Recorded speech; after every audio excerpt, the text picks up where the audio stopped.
the video and show you a picture of what I really look like, so you and I can have a more of a personal collection and a connection. So this is me. Don't let Zoom fool you. And then let's start. Time is short.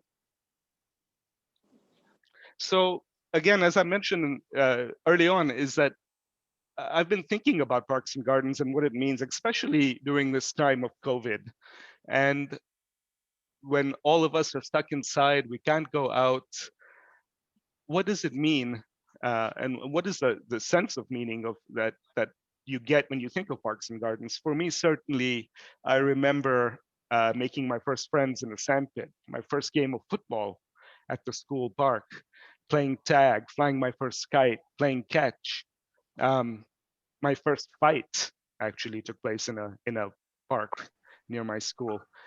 And as I got older, parks and gardens meant much more. They meant time with extended family, picnics, barbecues, and all of these memories now that make up who I am are much more important to me than the holidays that we took as a family, which I can't even remember very clearly. So most of us are lucky enough to have a neighborhood park. And I'm sure most of you walk through a park every day or every other day. You read a newspaper in the park, you take a book to the park, parks become kind of part of your everyday life, so much so that you probably don't really think about them so much.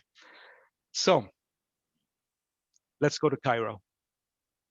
When the city of Cairo was first built by the Fatimids in the 10th century, 20% of it was devoted to open space, including a royal park and garden.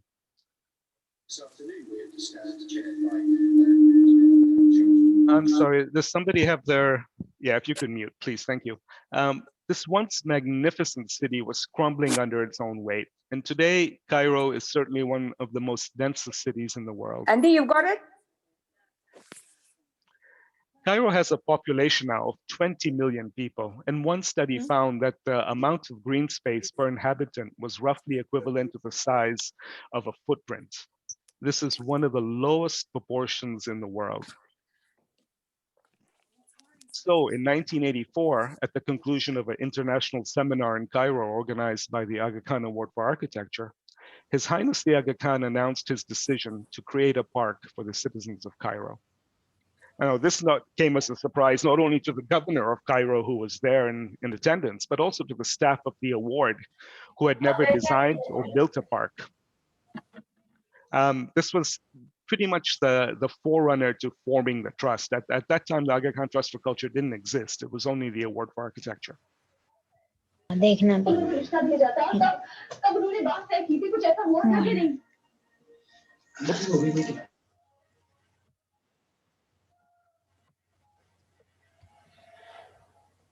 Shiraz, and maybe if Alex is listening, I believe the co-hosts and hosts can mute everybody, except themselves, of course.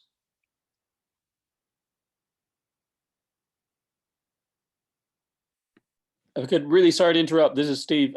Yes, the host, if you go into security, you can mute everyone, and then it's all yours.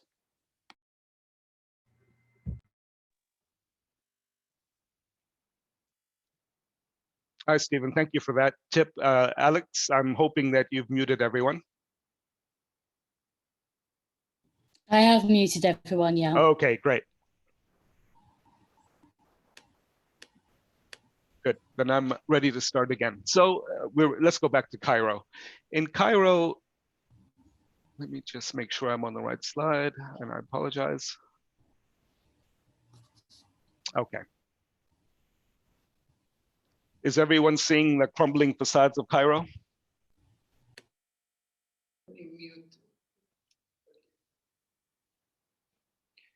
We're all muted, so...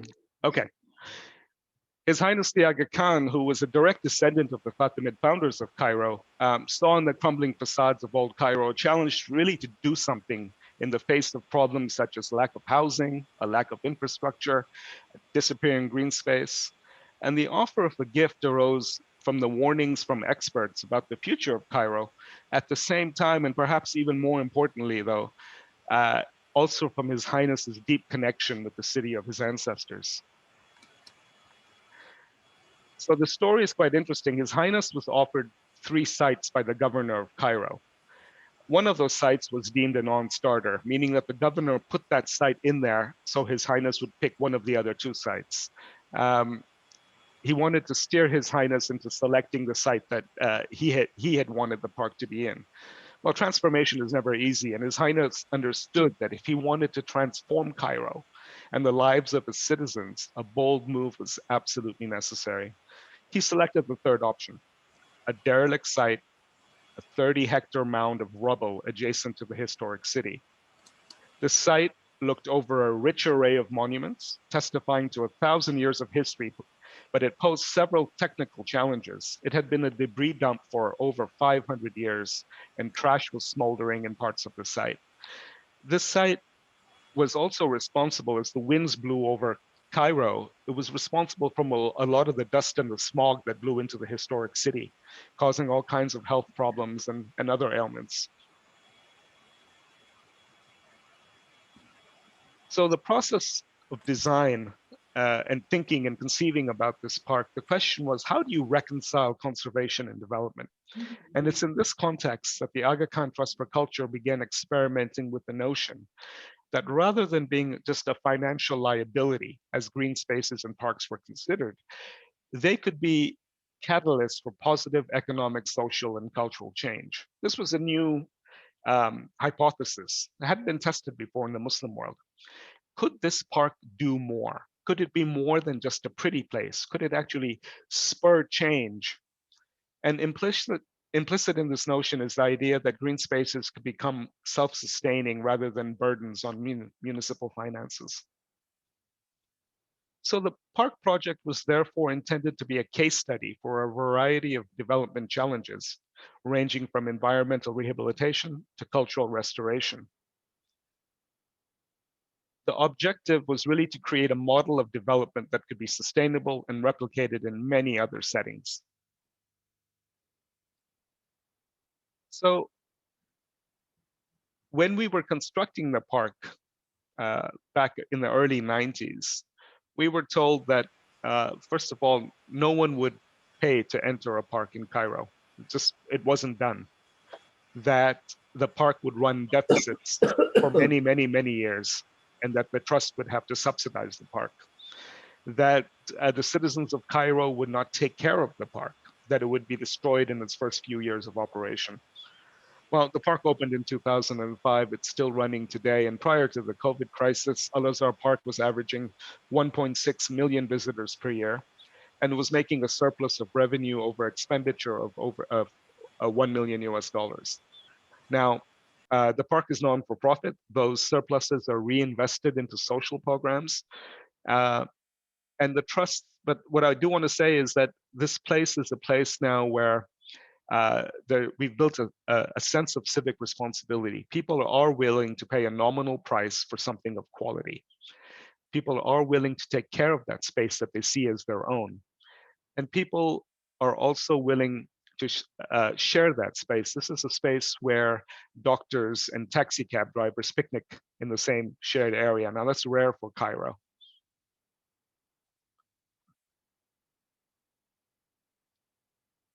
The park contained a host of facilities to help drive its revenue and make it sustainable. These included restaurants, cafes, kiosk stands, and a theater for cultural performances. In the development of the park, the design addressed a couple of things. One is during the excavation and the earth forming of the park, what started to emerge was a section of the Ayyubid wall. Now, this wall was built by Salah ad-Din, and it was the Ayyubid empire or dynasty that overthrew the Fatimids. So here we are in a park in Cairo being restored and built and created by the descendant of the Fatimids, and we uncover the wall of the empire that removed them from power. And that wall then became the second component of this park project. It expanded. So the park started organically in His Highness's mind as a gift, but it grew into so much more in his thinking. The uncovering of the formerly buried wall with its enormous gates, towers, interior chambers, and galleries is really an important archaeological discovery. It's over 1.3, 1,300 meters long, and it forms a really distinctive element of significance between the park and the historic district of Old Cairo. The restoration of the wall then became the second phase of the work of the park. When the restoration of the Ayyubid wall entered the scope of the project, it became obvious to everyone who were conceiving of the project that the rehabilitation of the neighboring Dar Bakmar district with its many historical landmarks and its vibrant community was tightly interconnected with it. So this was an area of Cairo that was derelict, that was a place where tourists never went, never visited. Cairenes themselves would not go there or warn you from walking there. Cab drivers will not take you there, but it contained one of the most dense accumulations of Islamic monuments in anywhere in the world. These were all falling apart. So the work began to stimulate social and economic development in this small area of Dar Bakmar. And it started with urban upgrading, street improvements, open space rehabilitation, health, education, and employment programs. And it also included the restoration of 7 key structures and monuments in the district, which are all back to life now and in use. This allowed also, the restoration program allowed for the training of masons and carpenters and craftspeople and resulted in hundreds of jobs for neighborhood locals. These projects that the trust do started with Cairo, and Cairo was a flagship. It really was a lab to experiment with ideas. We didn't know exactly what we were doing, and we were learning along the way. One of the biggest things that we've learned, however, is that you can't do anything without community engagement. And so a process began of working with the local community to find out what their needs are, what their means were, what they wanted out of the project. And now what's happened is that surpluses from the park feed into social programs in Dar Bakmar. And at the same time, the park engages with over 1.5 million people a year who walk along the edge of that wall to see Cairo's history. And there are openings now in that gate that allow them to go into Dar Bakmar. So that has now spurred other employment opportunities for small businesses and local craftspeople. The urban fabric in Dar Bakmar was generally very poor in quality, and the maintenance and households closest to the Ayyubid wall were found to be amongst the poorest in Egypt. And so here's where the Aga Khan Agency for microfinance came in and gave small loans and expertise for residents to improve their housing stock. And also some other demonstrative projects were undertaken. There's an example. This was after the wall was excavated, but before it was restored. And there you go. AKHC also embarked on an initiative aimed at upgrading the social economic environment of the community. It was seen as a test to show how a section of Cairo could be upgraded and rehabilitated to serve as an example for other areas and parts of the medieval city. So, oops.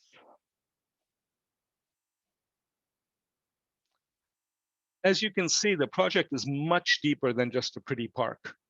If we were just to leave it as a place for reflection, a place for leisure, a place for community to get together, that would have been a perfect project to begin with. But this vision of this project included the rehabilitation of not only cultural monuments, but of communities.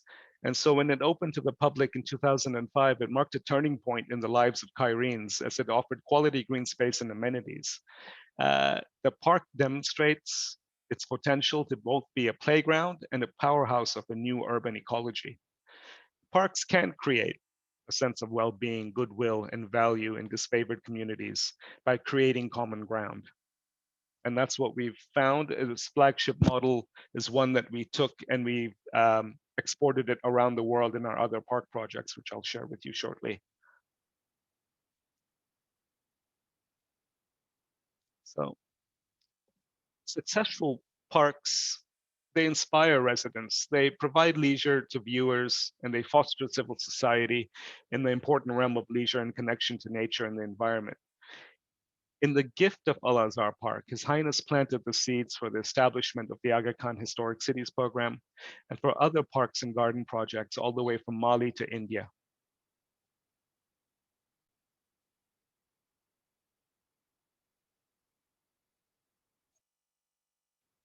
So it's clear that all of us understand the value of gardens. But in historic cities where HCP or the Aga Khan Historic Cities program operates, these historic centers are suffering decline and decay. We work in post-war situations like Kabul, where there's a lack of hope and a loss of dignity. In these societies, there is an eroding of their understanding of their culture, their identity, and historic memory. As these monuments and these places begin to decline and fade away, something is lost. So I just want to get into three ideas that underpin these park projects beyond just the social and economic benefit of them and their aesthetic value. So I'll start with culture. Culture, first of all, is a very broad term. And we could be talking about the different beliefs, the rituals, the customs, the knowledges, the language, and laws of different human societies and groups.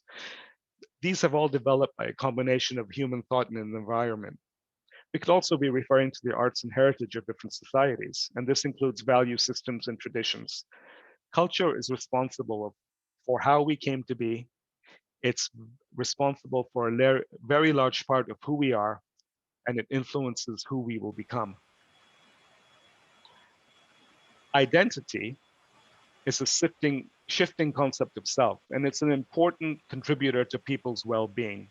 So when we talk about culture, normally we're also referring to cultural identity, and that's the feeling of belonging to a group, something that is part of our self-conception and self-perception, and it can be determined either by our nationality or ethnic group to which we belong, by our religion, our social class, or our generation, or even by our locality. Cultural identity provides a feeling of belonging to something much larger than just yourself, and it does offer a sense of comfort and security. Memory then refers to the fluid way by which groups and people create and then identify with specific narratives about historical periods or events. It's really our way of connecting to the past and making that past relevant for our contemporary times. So what happens when cultural identity and memory begin to diminish and slip away? Well, here's an example. The National Museum of Brazil preserved the country's heritage. In September of 2019, a fire tore through the museum and thousands and maybe hundreds of thousands of objects representing almost 90% of the museum's collection was lost. The museum preserved documentation of indigenous languages for which there are no more living speakers. So this documentation, now lost, took with it a culture, a civilization, the story of a life, and a chapter of our own humanity. Cultural heritage is our physical connection to the past. It's a recorder of history, and it's a marker of our human development. It allows us to understand the customs and traditions and social structures that can help us in our progress towards a more ideal society.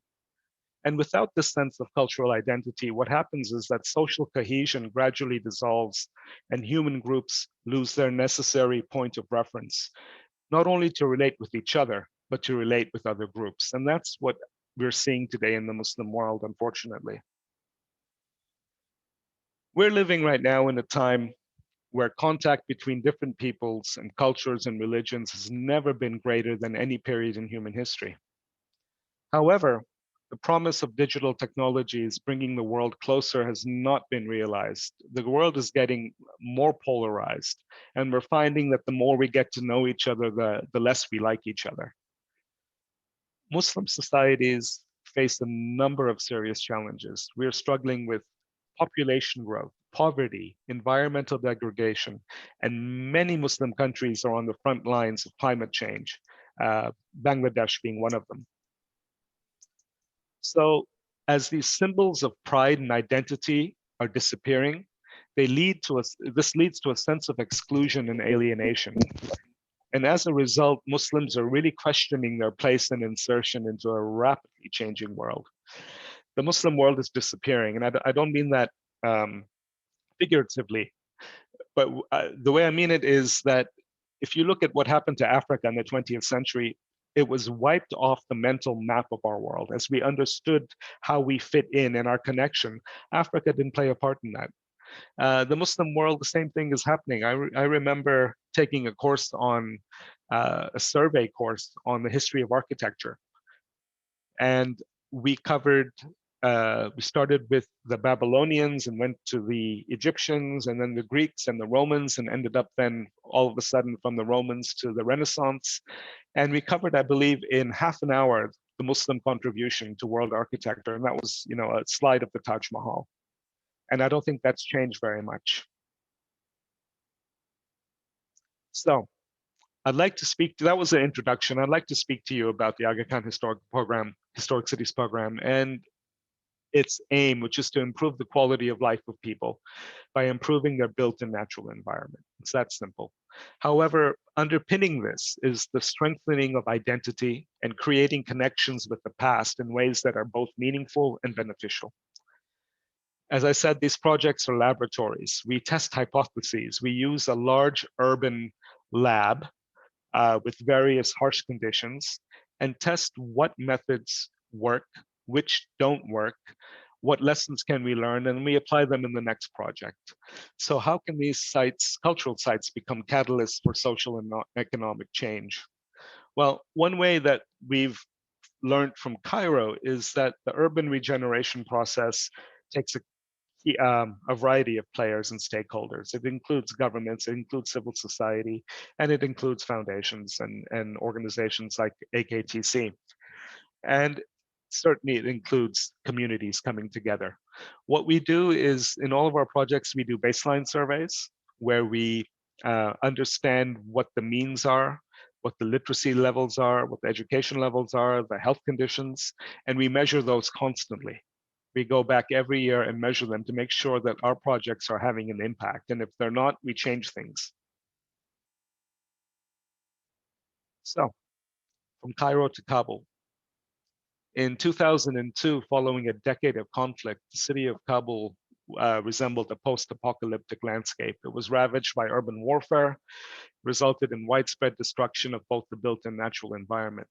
Large swaths of the city were in ruin and collapsing. And the social and economic fabric of the city had dissolved to the point where the sole focus for most of Kabul's inhabitants was their daily survival, was just sustaining themselves and their families from day to day.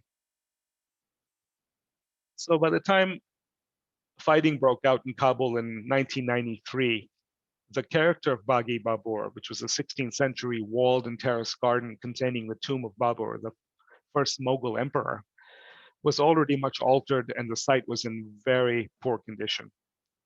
It was situated on the front lines between factions, and the garden and surrounding area was laid waste in the subsequent decade of fighting. Mines were laid there, trees were cut down, buildings were set on fire, and the water pumps were looted. So following the fall of the Taliban in 2002, AKTC began the rehabilitation of the garden. The goal of the work has been to restore the original character of the landscape and conserve key buildings, while ensuring that the garden, which is the largest public open space in Kabul, continues to be a focus for recreation for inhabitants of the city. The restored garden now reestablishes the historic character of the site and provides the population of Kabul with a space for recreation and cultural events. Among the defining elements of the garden are symmetrical layouts of planting and terraces and the use of running water. The garden has now become a metaphor for the divine order, a paradise on earth, and a place of refuge for the faithful. The garden celebrates life.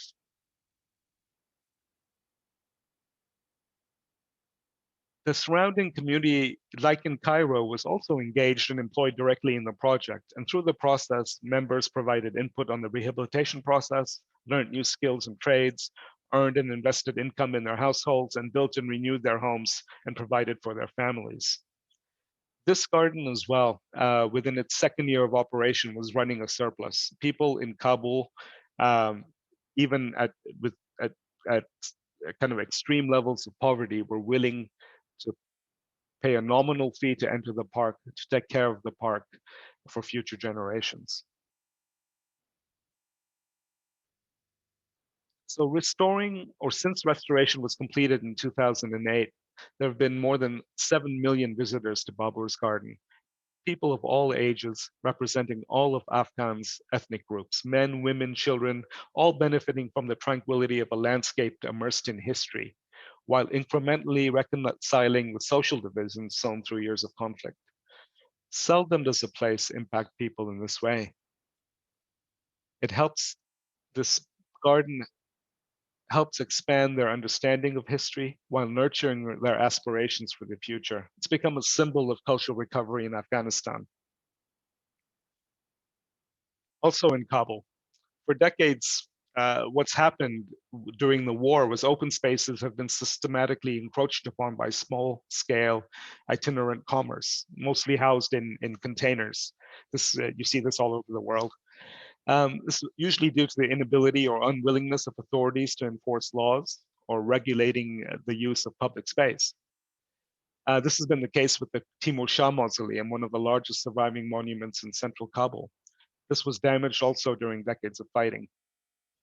As you can see around it, it's completely engulfed in containers and it's being encroached upon. Let me just go back. You can see in the image on the right that its forecourt, which used to be a garden space, has been completely decimated. It's just empty and barren.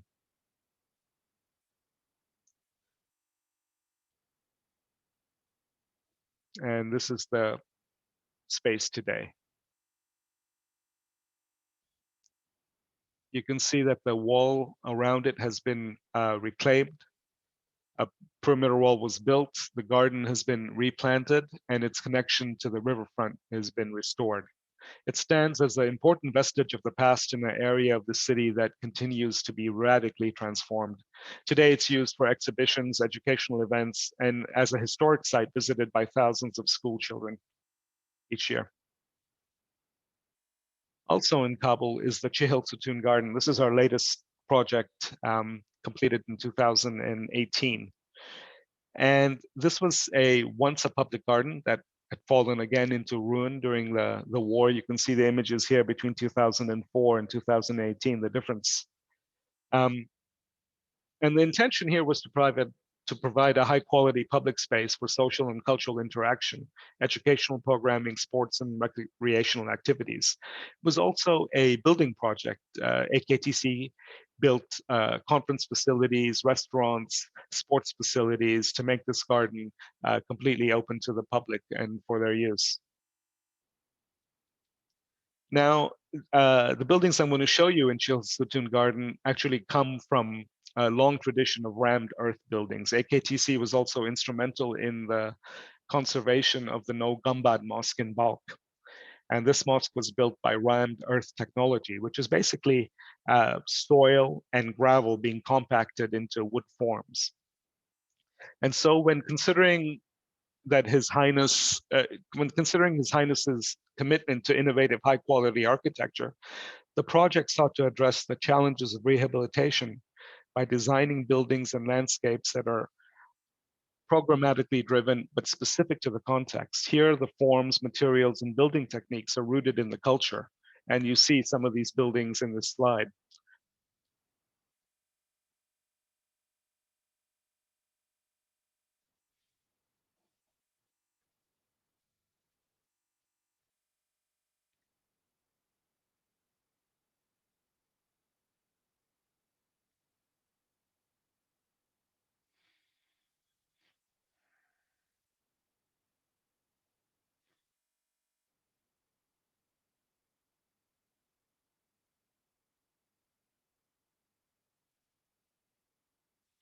So since its public opening, the garden has attracted more than 600,000 visitors in the first full 2 years of operation and is now breaking even.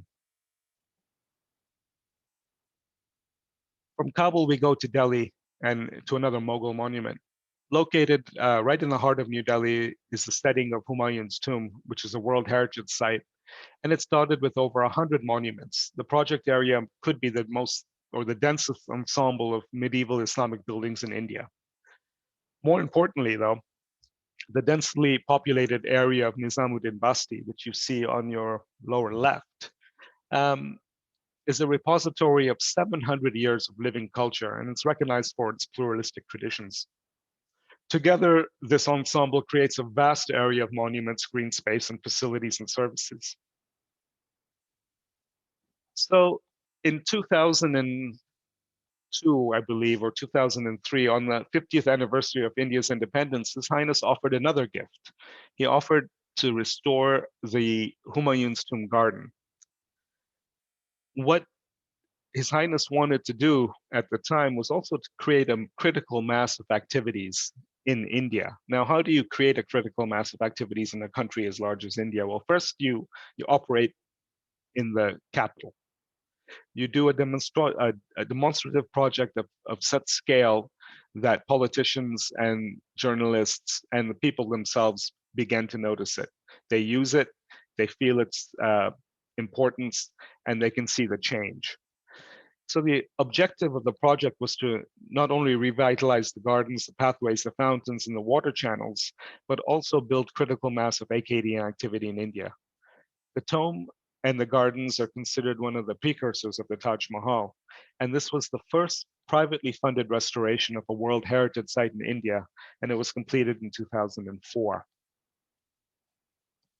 Well, not content just to complete the garden, His Highness then, on the urging of the Indian government, took on the restoration of the tomb itself. And this area covers almost 24 hectares of land and includes several significant monuments. And this project then turned into one of archaeology, of research, of training, of revitalization of crafts and building traditions. In fact, for the finials on top of Humayun's tomb, the craft of glazed tile was lost in India. And so we had to bring in craftsmen from Uzbekistan to teach the local masons how to do that craft. And now it's been revived. The conservation work also aimed at restoring the architectural integrity and the original Mughal splendor by using traditional building craft skills of masons, plasterers, stone carvers, tile makers, all of them who worked with traditional materials. Visitation to the restored tomb and garden has increased tenfold since the restoration was complete in 2013 and went from 200,000 people a year prior to restoration to over 2 million people a year visiting the site now.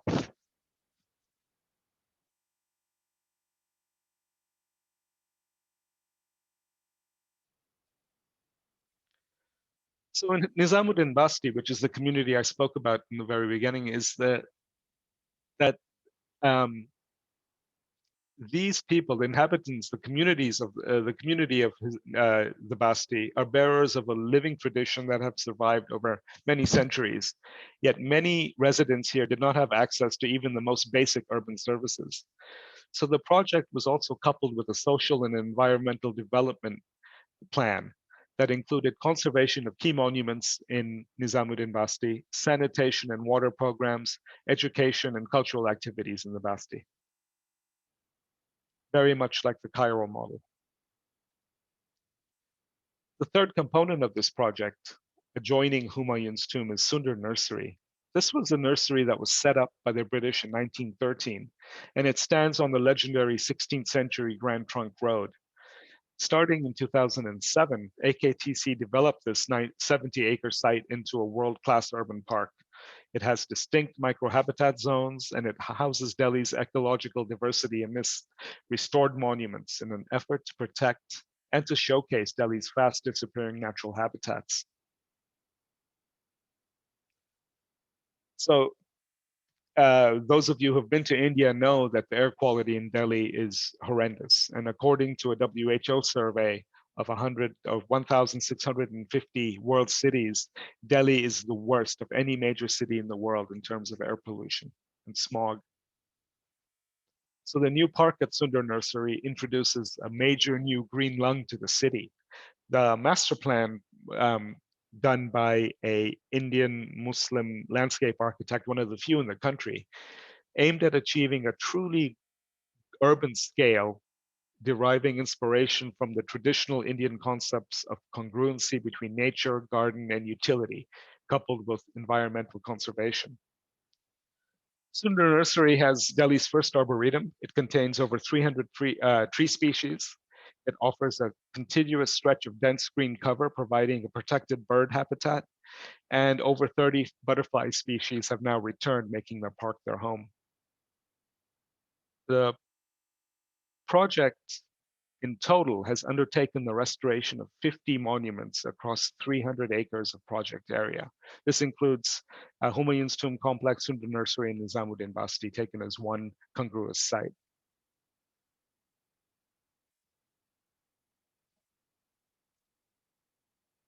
With distinctive conservation, socioeconomic, and environmental development objectives, the project unified the three presently or previously segregated areas into one urban conservation zone of considerable breadth and cultural significance. It also improved the quality of life for resident populations in Nizamuddin Basti.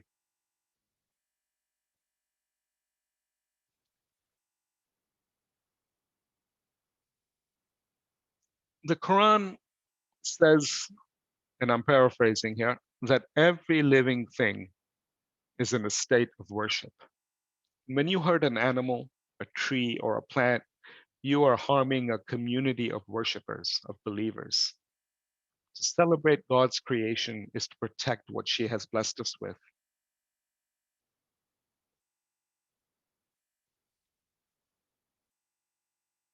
What I have shown is only a small sample of gardens created by AKTC. And in conclusion, I would like to say that these projects have a positive impact well beyond landscaping, not just a pretty park. They explore notions of what is identity, what is the meaning of historical memory. They promote good governance, they strengthen civil society, they produce a rise in incomes and economic opportunities, and they promote better stewardship of the environment. In undertaking this work, the Trust seeks to improve the quality of life and preserve an essential part of the patrimony of all humankind. Cultural heritage can be a source of personal pride for many communities. It has the power to inspire, to give identity to, and also to unify an entire nation. And it can reveal that nation at its very best to the outside world. Thank you all so much for listening. I hope that the presentation was worth your hour of time and it would not have been better spent walking in a park or a garden.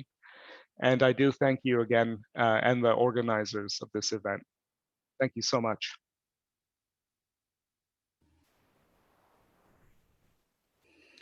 Thank you so much, Shiraz. I'm absolutely certain there'll be many, many questions. Can I ask you, you have two options. If you would like to raise a question, you can either raise your hand and I'll come and unmute you, or if you'd rather not speak, you can put something into the chat as well. I'd also just like to draw your attention to the final slide, which is something that we in the Aga Khan Centre asked Shiraz to put up right at the end, because we felt that it followed on so beautifully from his talk, which is just a short slide which shares the new exhibition which will be coming to the Aga Khan Centre in the spring, and it's centred on making paradise, and it's centred on those ideas of pluralism. It's going to be a multimedia exhibition, and I will pop in the chat in a second the information about it and also who to contact for more information, so you all have those details.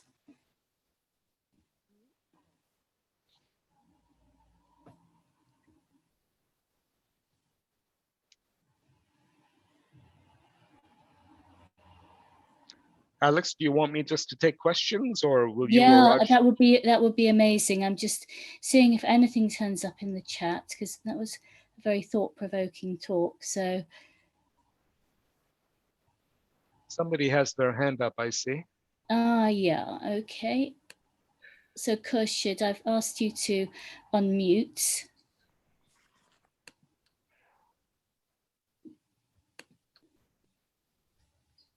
Khurshid, you need to unmute yourself so that we can hear you. Yes, And, I Alex? have unmuted myself. Yeah. Fantastic. Hello, hello to Hi, Khurshid. everyone. Hi, Khurshid. Hi to you and everyone. My question is about Bagh-e-Babur and Taimur Shah's mausoleum or tomb. Yes, I have been to Kabul, and I have been to these both places many years ago when I worked there as a consultant to one of the organizations there. So Bagh-e-Babur, we know that Bagh-e-Babur, next to Bagh-e-Babur, there is an area which looks more like a favela in Brazil. You know what I mean, that it's on mountain and it's a very poor neighborhood. And likewise, the area where Taimur Shah's mausoleum is, it's also located in a very historic part of city center of Kabul, where you see Taimur Shah's mazar surrounded by mazar or tomb surrounded by a bazaar called Mandavi. Mandavi is a heart of Kabul, business heart of Kabul. And it's next to Kabul River, which is not very well kept. So I'm just wondering if there are any plans to renovate the Mandavi area because it has a historic importance. It's the heart of business, wholesale business in Kabul, or the favela lookalike area in next to Bagh-e-Babur.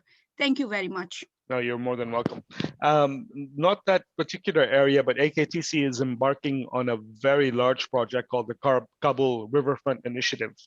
And it's taking the whole riverfront as one area and looking at how installation of open spaces, upgrading of infrastructure, making adaptive reuse of historic buildings there for retail and commercial purposes, putting parks and gardens in along the riverfront can change the face of the city. Now, this is being financed by the German government at a tune of 25 million euros. Phase 1 has already started, and we're already looking at a phase 2 to extend it across the city. So parts of the area will be covered. Not every part that you've just mentioned is covered. Because there is a very famous, may I add here something big, please? There is a very attractive area. It's a very beautiful area. I think it's built by Europeans next to Shahid-o-Shamsher Mosque, the famous Shahid-o-Shamsher Mosque. It has a Kabul River flowing, which is not very well, is clean at the moment. So if the water will be clean there, then it will attract a lot of tourists in the future. This is what I feel. Yeah, and the trust is looking at Kabul comprehensively as a city and picking out kind of priority points where it can work. One, it's a funding issue, and two, it's a capacity issue. So the area we've identified now, and we'll be there for many, many years. So I have no doubt that we'll get to certain parts of the city over time. Thank you very much. You're welcome. Thank you for joining the presentation. Thank you. So we have some more questions. I'm just going to take them in order. So Sunila is asking that urban regeneration projects often result in gentrification, and how was it ensured that the locals didn't sell off their properties and move to another locality, as real estate values must have gone up after the completion of the projects? Yeah, and that has happened in some cases. In Cairo, we saw that happen. When the Arab Spring came into effect and the government kind of lost control for a little while, people started building 7-story buildings just on the wall that we had restored. Now, they were built really badly. they're death traps. They're just waiting to fall down because they weren't done with any review, any permits. They were put together overnight in some cases. And in some ways have reversed some of the good that AKTC did in that district. At the same time, gentrification allows people to also move up. A lot of people find historic cities or living in historic areas not the most attractive. So their aspiration is to move to bigger houses, to newer suburbs. And I understand, that people want to keep things very local and contained and keep speculation out. At the same time, do you want to tell people that their aspirations for a better life, shouldn't be met, that they should stay where they are because they're local and this is their culture and their heritage? I could argue either point. Certainly, people's values and property values going up is a good thing. It gives them a legacy for the future to pass on. At the same time, people moving in and taking over some of these prized properties that overlook the park and kicking old inhabitants out is beyond AKTC's control. It's something that we wrestle with all the time when we do upgrading projects, and we work with communities to try to get people to stay in those houses, and we upgrade them. We provide loans, we provide technical assistance to improve them. But there's always going to be people who see economic benefit and value. So it's not a clear-cut answer, and I'm sorry I can't answer that one better. Thank you, and lots of questions coming in. Zarina Bimji is asking, how do you work with craft people, and do we record their history? Do you record their history? Oh, good question. We work with craftspeople wherever we're located. We have vocational training workshops in Kabul, in Delhi, in Cairo. And so in the areas where we work, which are nominally in historic cores, this is where most crafts are still continue. Those traditions from hundreds and centuries ago still continue. And that's where you find these people. That's where we employ them.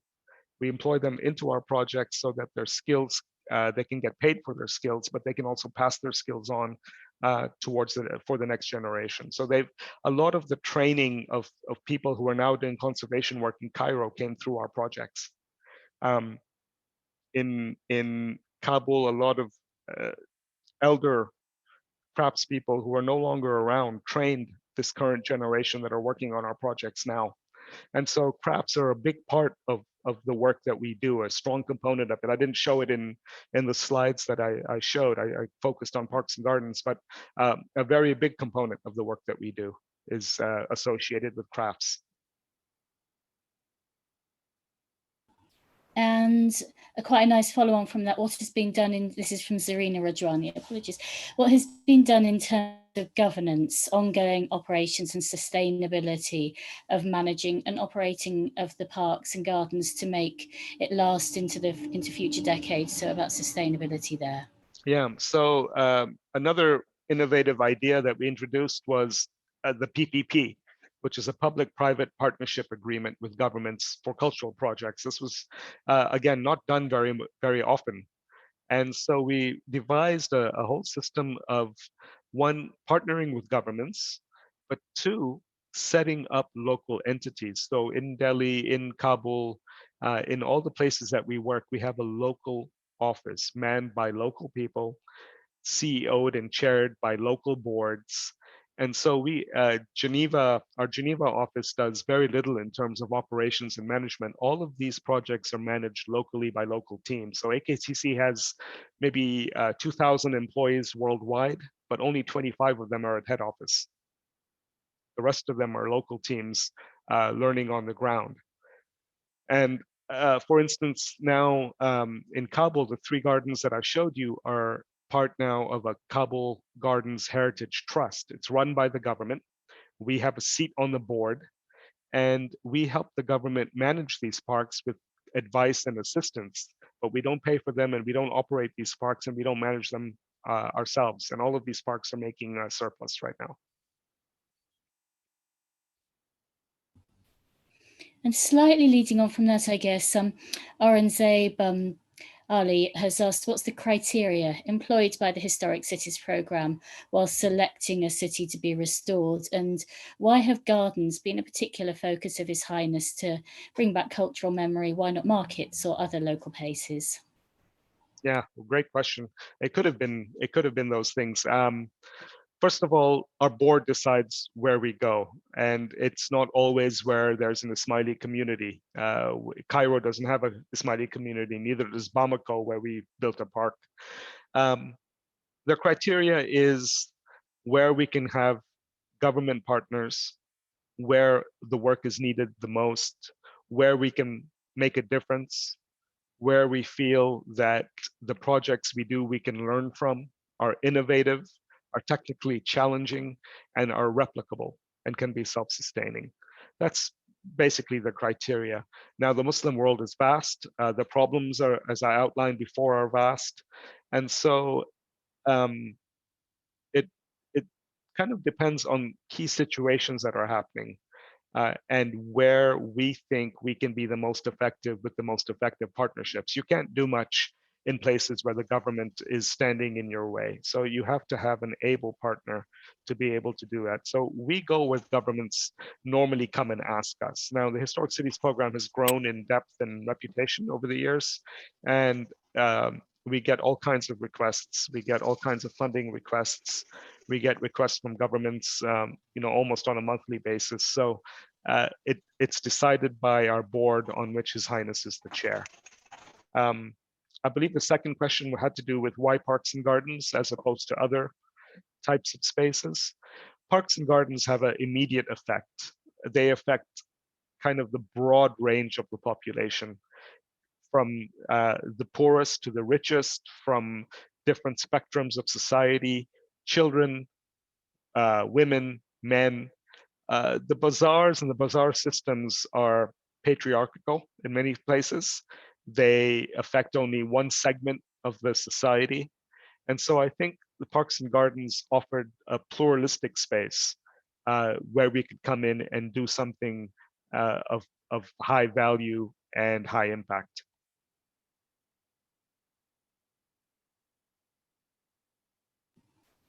Thank you. And Jamila says, thanks so much for such an enlightening presentation.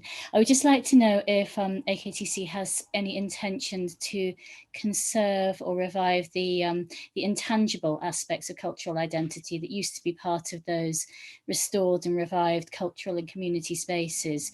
So intangible activities such as sports, games, interactive activities, etc. Yeah, no, all of the parks are places for leisure, but most of them also have performing spaces. There are sports facilities, certainly in all of them.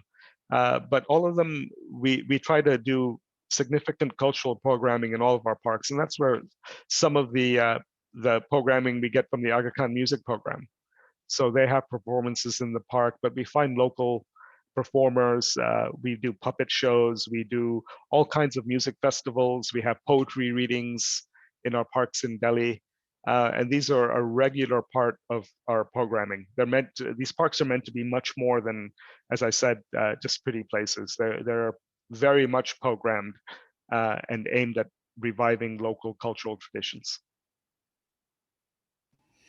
Thank you. And Shahira Bisnani is asking, before taking up an urban regeneration project, how does AKTC create awareness about the heritage value of a site or a monument when people living around it are either indifferent to the historic or heritage value, or they're even not aware about it? Yeah, that's a great question, and a big challenge in every place that we work. Certainly, we don't jump into a project right away.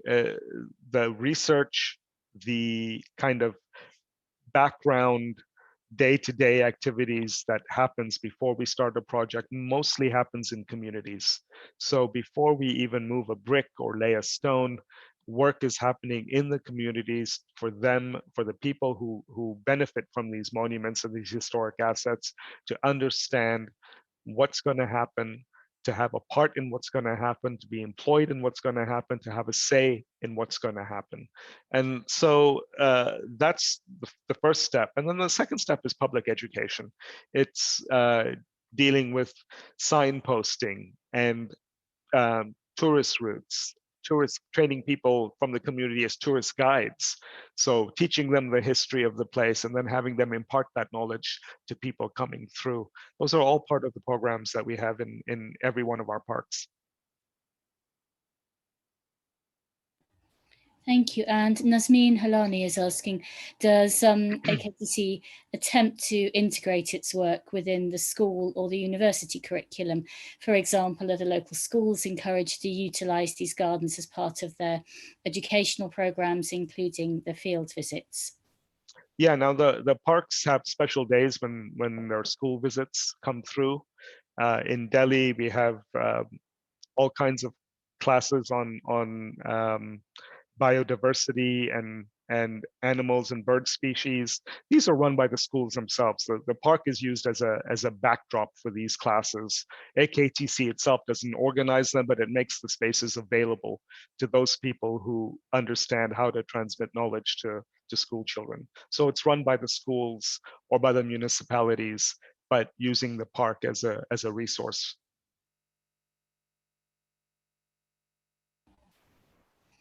Thank you. Alexandria, I'm fighting off a cold and I'm starting to feel that my voice is going. So I'm happy to answer a few more questions, but I'm straining right now. I understand. Do you know what? We've come to a natural conclusion because there are no more questions on the chat box, and I've just done a quick scan to see if there are any hands raised. So I think we can perhaps release you, Shiraz, to well to recuperate. I wanted to thank you so much for such a fascinating talk. Well, thank you, and everyone. Oh, there's my wife. Help is on the way. Yeah, that's iced tea. No, listen, thank you so much. I really appreciate the time, and especially the time of all of you. And I see there was quite a number of you who've joined on this afternoon to sit in your screen and listen to me blather on. But I hope that you learned something. I hope that you'll explore AKTC's projects further, and I hope you get to visit them sometime. I really do. And be safe, be well, stay warm. God bless. Thank you so much. Shiraz. Thank you, Shiraz. Will there be a tape on it? Because I wasn't able to. Yeah, there's a recording. The recording, will there be? And I'll share the recording. How can we get hold of that? I'll share through this joining list. Okay, so you will have my details automatically. Yeah, I do. Okay, thank you. Nice to see you, Alexandra. Bye-bye. Thanks, everybody. Thank you, Alexandra. Thank you, Steve. Raj, nice to see you, Raj. Hi, Nazneen. How are you? Hi, thank you, everybody. We are all okay. Thank you. Shiraz, we may need you to close the meeting. Okay. Thank you, all the organizers. Thank you.